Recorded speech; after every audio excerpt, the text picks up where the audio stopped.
Gjetja një kandidati për Bashkinë e Tiranës ka bërë bashk në një tryezë Partinë Demokratike dhe kundërshtarin politik në zgjedhjet e 11 majit, Partia Mundësia.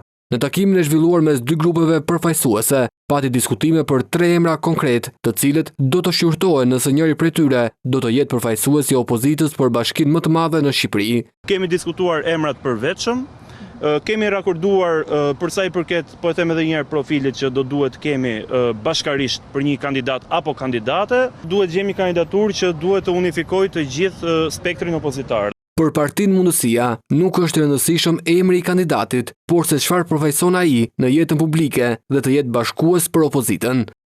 Ne kemi dhënë emrin e një kandidati potencial me shumë integritet, figurë publike, po që sigurisht që presim që të shprehet edhe pala tjetër.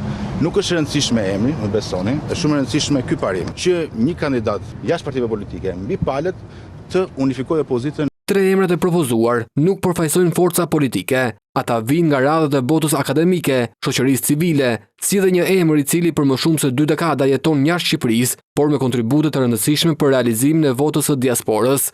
Partia Demokratike ka patur negociata edhe me Nisma Thurje dhe lëvizjen Shqipëria bëhet, por deri më tani pa një rezultat konkret. Partia më e madhe opozitare do të vijojë takimin me partitë e tjera edhe për të paktën 2 ditë dhe në përfundim të negociatave do të dakordohen për emrin e kandidatit që do të sfidojë për Bashkinë e Tiranës socialisten Ogerta Manastirliu.